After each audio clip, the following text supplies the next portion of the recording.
है। यहाँ से पहले बिंदु को मरीचि ऋषि के नाम से जानते हैं। उसके बाद में जो बिंदु है वो कहलाते हैं ऋषि वशिष्ठा। ऋषि वशिष्ठा की बाईं ओर आपको एक छोटा बिंदु नजर आएगा। ये बिंदु ही है अरुंधति। ऋषि वशिष्ठा के बाद आते हैं ऋषि अंगीरसा। फिर आते हैं ऋषि अत्रि। फिर दाईं ओर की तरफ मुड़ते हुए जो बिंदु आता है वो है ऋषि पुलस्त्य।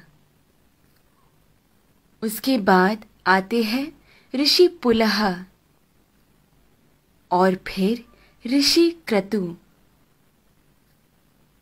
ऋषि पुलह और क्रतु के अंतर को 5 गुना मिलाकर नीचे की तरफ आएंगे तो वहां बसे हैं ध्रुव नक्षत्र।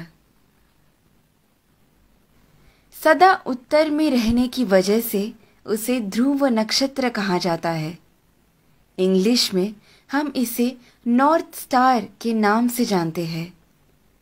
बाल्यावस्था के ध्रुव नक्षत्र अगर उत्तर में बसे हैं तो वृद्धावस्था के अगस्त्य नक्षत्र दक्षिण में बसे हैं। अगस्त्य और ध्रुव नक्षत्र हमेशा उसी स्थान पर ही पाए जाते हैं। इन दोनों के बीच में मौजूद आकाश गंगा सतत घूमती रहती है। इस कारण से हमारी धरती अक्ष के ऊपर घूमकर घूमती रहती है। ये सच है कि सारा जगत भगवान के इर्द गिर्द घूमता रहता है, लेकिन वो हमें कभी नजर नहीं आ सकता। भूमि के अनेक कालों में से उसे 4 काल में छांटते हैं। ऊपर नजर आ रहा पीठ के बल सोया हुआ प्रश्न चिन्ह के आकार में बना हुआ सप्त ऋषि मंडल हमें वसंत ऋतु में ठीक ऐसे ही नजर आता है।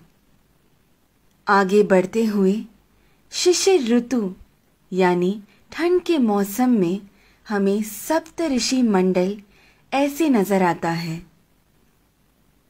फिर शरद ऋतु में जब सारे पत्ते झड़ने लगते हैं तब सप्त ऋषि मंडल हमें ऐसे पीठ के बल सोया हुआ प्रश्न चिन्ह के आकार में नजर आता है। और फिर ग्रीष्म ऋतु यानी गर्मी के मौसम में हमें सप्त ऋषि मंडल ऐसे शीर्षासन कर रहे प्रश्न चिन्ह के आकृति में नजर आता है। चाहे जो भी हो, जब हम ये सारे प्रश्न चिन्हों को एक साथ में देखते हैं, हमारे सामने एक विशेष आकृति हमें बनता हुआ नजर आता है। वही कहलाता है हमारा स्वस्तिक। स्वस्थ का मतलब है आरोग्यवान।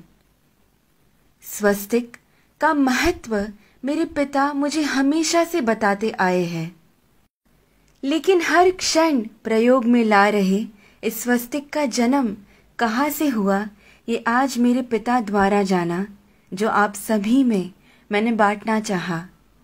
ध्रुव नक्षत्र को देखते हुए हमें ये मालूम होता है कि हम पूरी जिंदगी जिस दिशा की ओर बहते जा रहे हैं वही है उत्तर दिशा।